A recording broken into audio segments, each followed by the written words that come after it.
welcome back to 30 at 6 on Cecil TV. I'm Alison Donley, and today is Monday, February 4th. And I'm Rob Churnside, and it's February 4th. There's 2 days post-Groundhog Day, and what happened? So exciting. So we need to present the caveat first that apparently the groundhog is only 39% accurate, but he did not see his shadow, which means an early spring. So much 39%. So much for 11 snow events, right? Well, you never know. He's not a scientist, this groundhog. I've been seeing signs of spring. My lilacs are starting to bloom already. Oh, great. Got some little flower bulbs coming up. Nice. I haven't been paying attention really, but that's my fault. So what do we have on the show tonight? So tonight we have our Dialogue with Leadership segment with Dr. Alan McCarthy, and I want to talk to him about the Great Wolf Lodge and he's going to propose his fiscal year 2020 budget. And then we've also got a fellow named Craig McDowall from Perryville who wrote an op-ed article to the Cecil Whig about the proposed distribution facility that Perryville is thinking about putting up or proposing to build at the site of the old Perryville outlets. So he feels strongly that that is a bad idea. So it's interesting to see how Cecil County is moving full speed ahead in a lot of ways, but we also need to preserve our quality of life and all quality that. Of life, yeah. Right. Well, it's a balancing act. I know that I have things coming up by me, Medline, and right. And none of the trucks have really started to move yet. Mm-hmm. So it's good they're building this interchange. That's a good thing. Yeah. It really is a balancing act, and I guess we shouldn't forget where we came from, but also kind of look ahead to where we want to go. Exactly. And speaking of Cecil County and its roots, we've got Dell Lord tonight, and he'll play us some old-timey music. Yes. And then next week we've got Trevor Biggers. Cool. Can't wait. Yeah. And now for the news. The Elkton Police Department announced today the arrest of 2 people who are accused of possession and conspiring to distribute narcotics. On Thursday, January 31st, Elkton Police and officers from other agencies raided the Hollingsworth Manor homes of Shelley Owens and her son, Jordan Rhodes, where quantities of cocaine, methamphetamine, and Suboxone were seized along with ammunition, cell phones, and $3,199 in cash. The pair have each been charged with multiple felonies related to the distribution of narcotics and have been released on bail. How would you like to be principal for a day? To strengthen relationships between schools and the greater community, BPAC, the Business and Education Partnership Advisory Council, and Cecil County Public Schools are giving business representatives, elected officials, and community leaders an opportunity for a first-hand look at the day-to-day activities of school principals. Participants will shadow the principal, interact with students and staff to get the school experience. CCPS hopes that this experience will foster an exchange of ideas about the preparation of the future workforce and potential future partnership initiatives. The program will run from February 25th to March 1st. For more information, contact Kelly Keaton, Public Information Officer and BPAC Coordinator.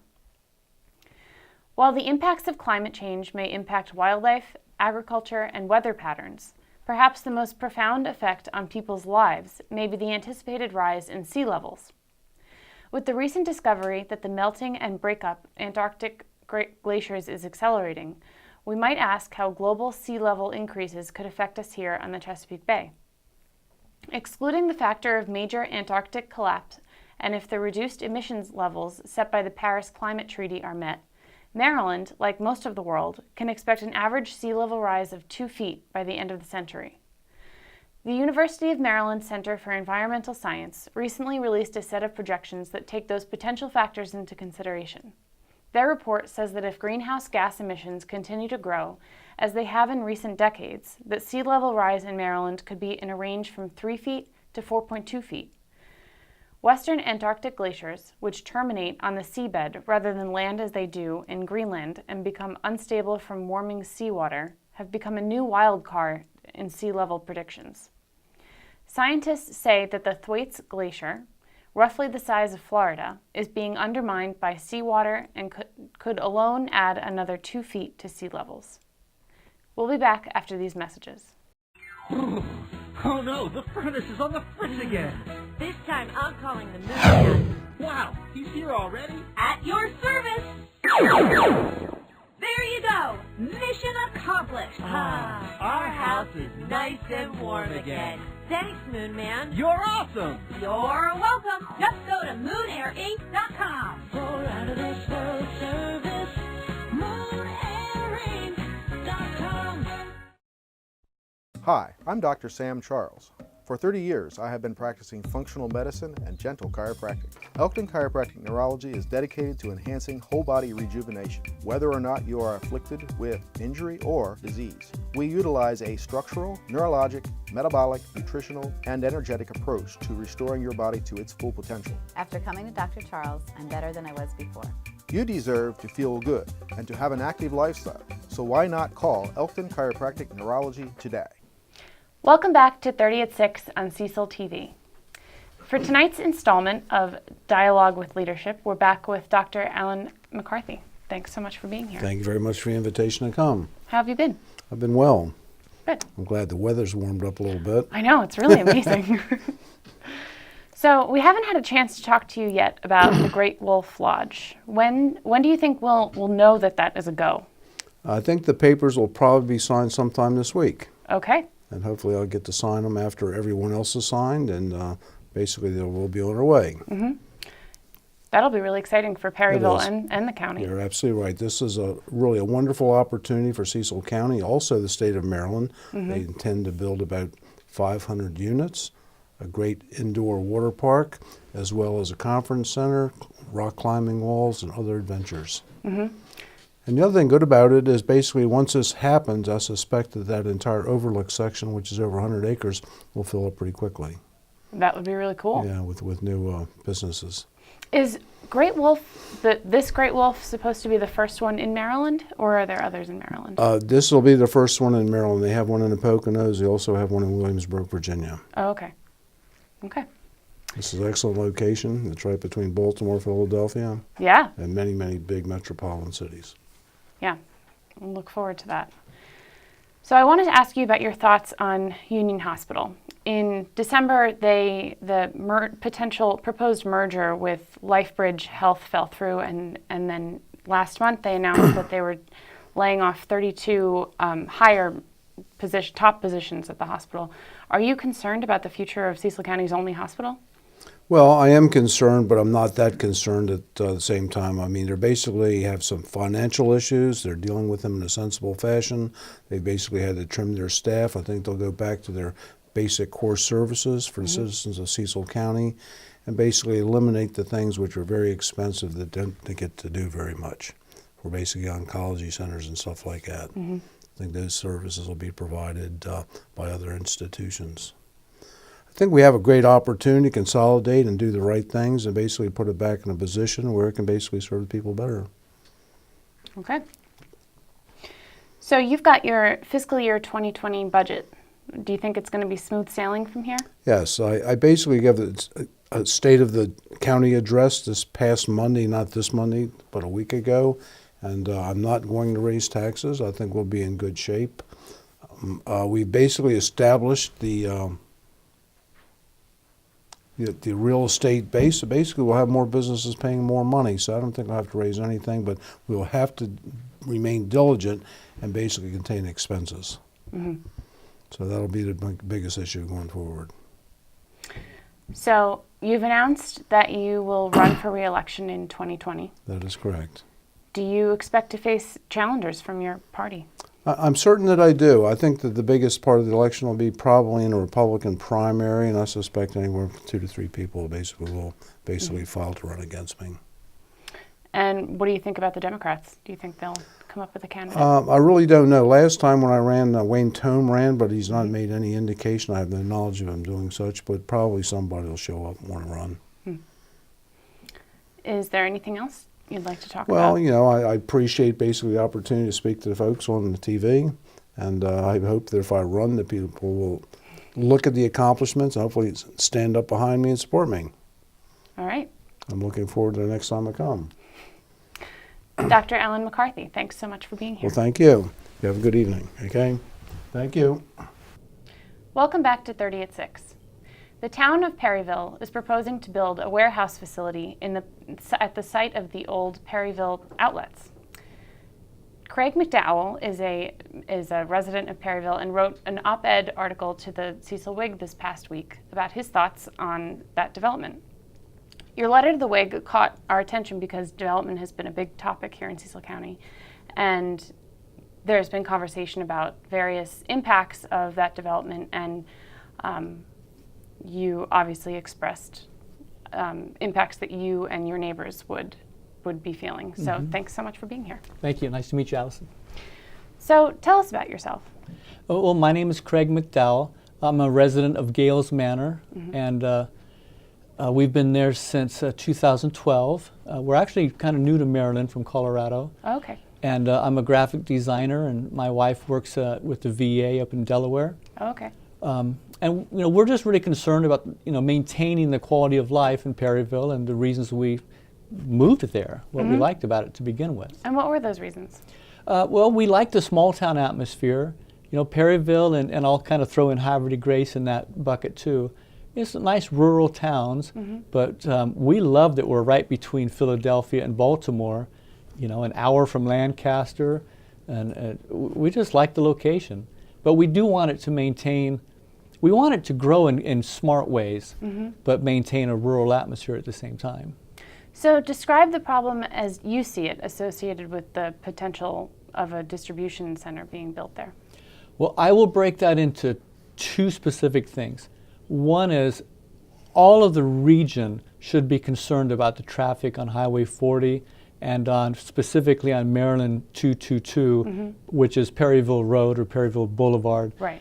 That goes up near our house. It goes right by the high school. It already has a tremendous amount of traffic at the peak hours, morning and evening rush hour. It's stop and go traffic up the hill frequently. Oh, yeah. And then the truck traffic, there's not a time I'm on the hill anymore without seeing at least one or two trucks. And today I was gassing up at that gas station at the bottom of the hill. And as I just stood there gassing my car, there were 5 trucks kind of passing through the intersection together.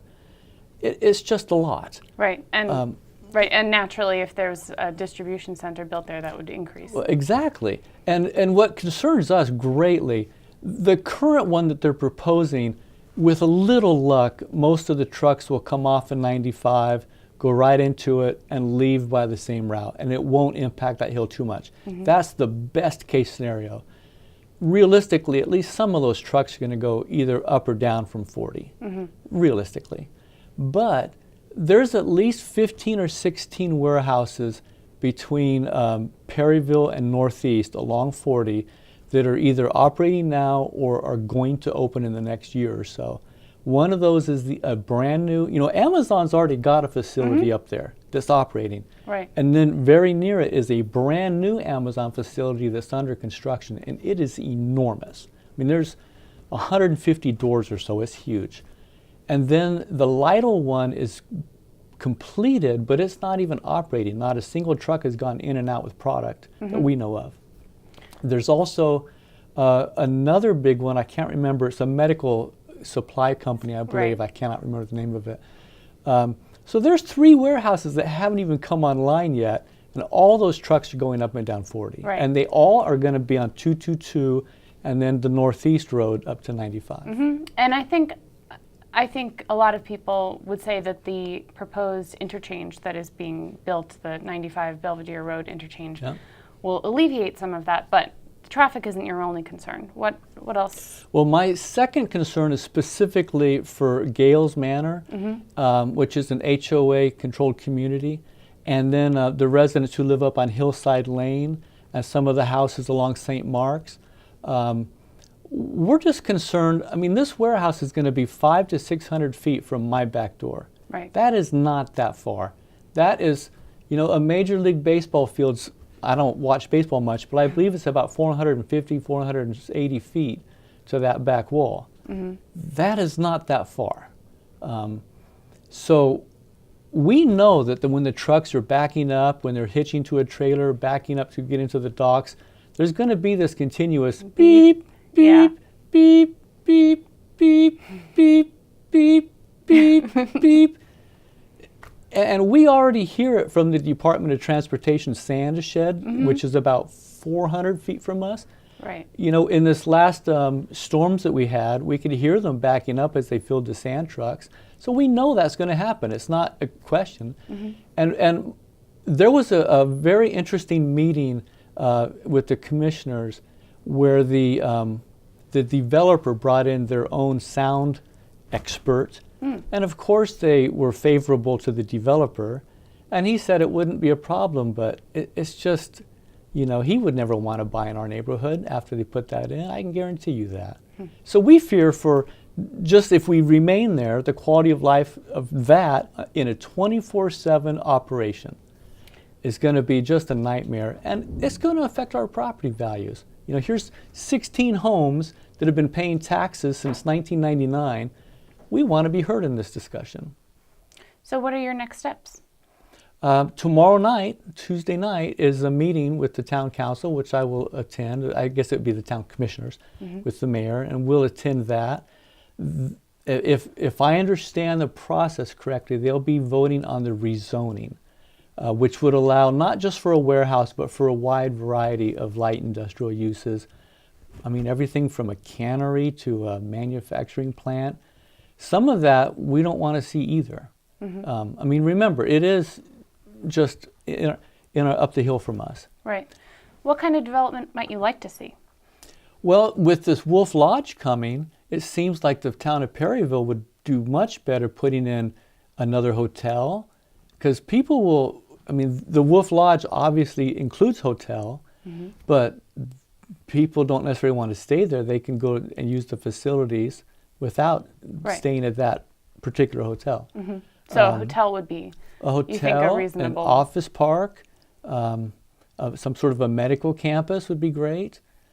You know, even a lumber yard. You know, I could see a big Home Depot back there. Even something in the style of the outlets.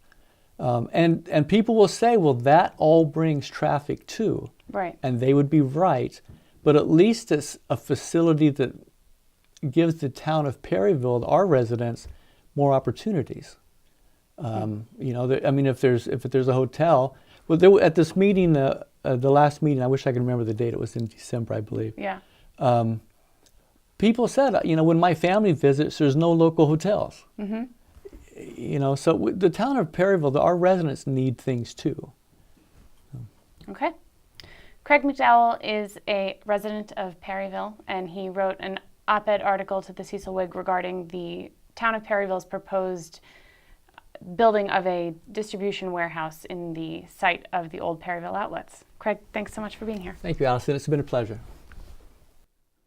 And now, 30 at 6, Cecil County in the world. Speaking of Americana, we have with us back again on the show, Mr. Americana himself, my old friend, Dell Lord. How you doing there, Rob? I'm doing great. And yourself? That's good. Yeah, I'm doing fine. Yeah. They call you the groundhog or the hedgehog. Did you see your shadow Saturday? No, I didn't see my shadow. So the other groundhog in Punxsutawney, Pennsylvania, we're related, you know. No, So yeah. You're from Pennsylvania, right? Yes. And Dell, for some of our viewers who haven't seen you before, and I can't imagine there would be many because you've been on, what, 4 or 5 times? I think this will be my 7th time. Wow. 7, yeah. We're always glad to have you. Yeah. Well, thank you very much, Rob. It's a pleasure being here and a real honor, too. But you grew up in Pennsylvania, up in the mountains, the hills. Yep, the hills in Pennsylvania, yep. Mm-hmm. Things were a little bit more rustic back then? Oh, absolutely. I learned how to swim and with the creek that was not far from me, and I learned how to hunt and with the woods that was in back of me. And now things has really changed. It got a lot of development there the last 20 years. And you had to cut your own wood and haul your own water and stuff like that? Yeah, I had to go up to the spring house and up in the woods and get the water from the spring. And of course we had an outhouse. And you know, fished for food and hunted for food. It wasn't for sport, it was for food. Right. Mm-hmm. Yeah. So have you ever had, dare I say it, groundhog? Yes, I have. That doesn't make you a cannibal, does it? No. Okay, good. Anyway, tell us what you're going to play. Your music is, how do you describe your music? I play the old-timey, traditional, country, bluegrass, and mountain music. I mean, the old stuff, the pioneers of the American roots music. And I've always done it all my life. I remember when people were learning how to play the Beatles, which was a great group. I loved the Beatles. Right. But I was learning how to play Lester Flatt and Earl Scruggs, Roy Acuff, Bill Monroe, Ernest Tubb, Hank Williams Sr., you know? Right. Yeah. Right. It's Yeah. good old stuff. Yeah. Carter Family, Mac Wiseman, yeah. So you're going to play some old stuff, that old public domain stuff tonight? Yes. Mm-hmm. And I really Such hope. as? Well, okay, I'm going to do, the first song I'm going to do is called Froggy Went A-Courtin'. I think, didn't you play with that Box Little Bob one-man band guy at Yes, Perryville? I did. Yes. And Mhm. did that song? Yes. That's yes. an oldie. Yeah. Whatever happened to him? Last thing I heard, he was homeless.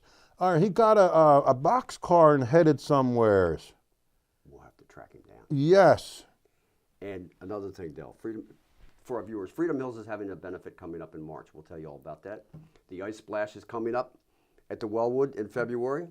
Lots of stuff, but right now, some of these folks ought to get you to play for their events, I think. Oh, that would be wonderful. So you're available for hire. Yes, I am. Absolutely, yes. And folks, if you want Dell, contact Cecil TV and we'll hook you up with him, because he is a gem and a throwback to a different time. Perhaps you said it, what? The old time, I mean, really the old time, I call it the real country music. And that's what I've always played. Well, thank you, Dell. Let's hear it. Thank you very much. Howdy friends, this is Dell Lord, the old groundhog here. Want to play and sing for you some good old traditional, authentic, real country music. This one right here is called Froggy Went A-Courtin'.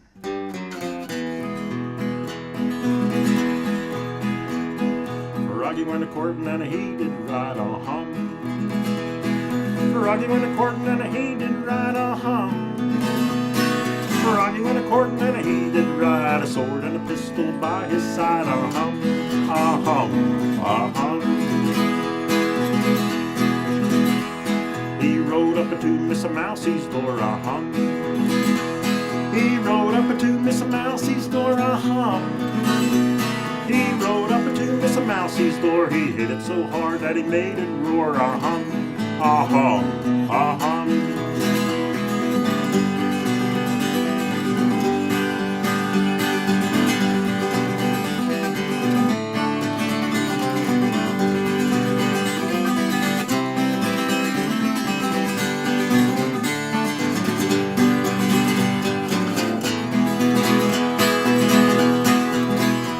Said Missy Mousy, will you marry me? Uh-huh. Missy Mousy, will you marry me? Uh-huh. Missy Mousy, will you marry me? Way down yonder by the sycamore tree. Uh-huh. Uh-huh. Uh-huh. Before I can answer that, frog. Before I can answer that, Mr. Frog. Before I can answer that, I'll have to ask my Uncle Rat. Uh-huh, uh-huh, uh-huh. Yeah, Froggy went a-courtin' and he did ride. Uh-huh. Froggy went a-courtin' and he did ride. Uh-huh. Froggy went a-courtin' and he did ride a sword and a pistol by his side. Uh-huh, uh-huh, uh-huh.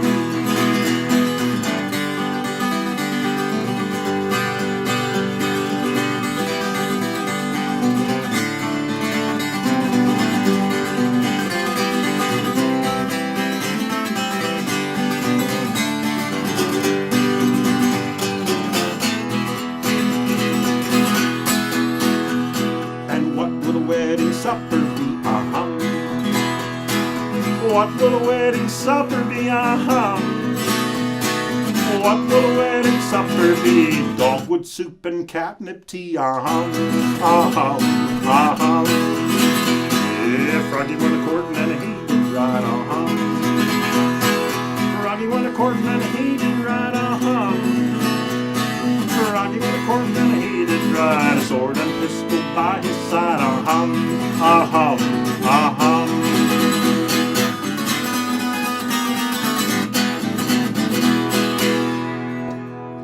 Well, I really hope you enjoyed that song right there.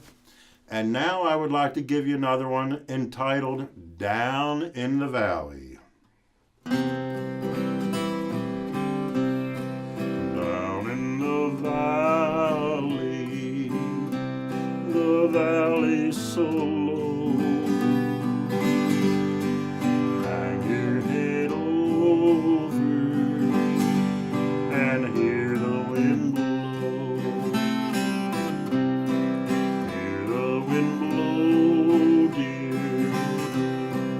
Hear the wind blow, hang your head over and hear the wind blow.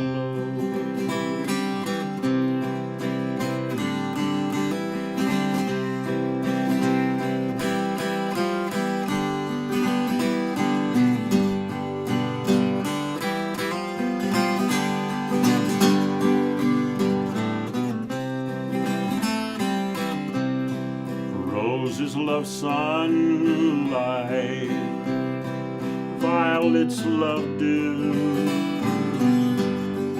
angels in heaven know I love you, know I love you, dear, know I love you. Angels in heaven know I love you.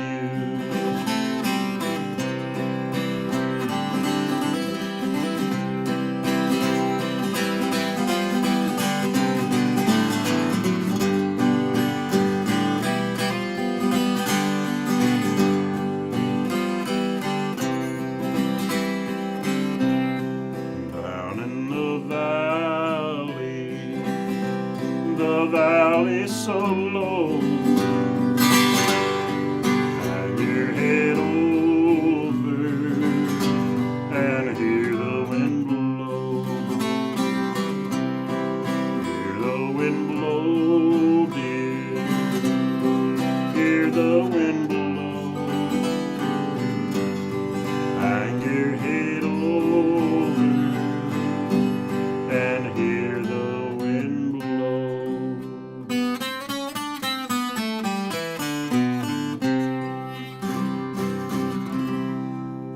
Thank yous very much. God bless yous all. Don't forget to pray. So long for now.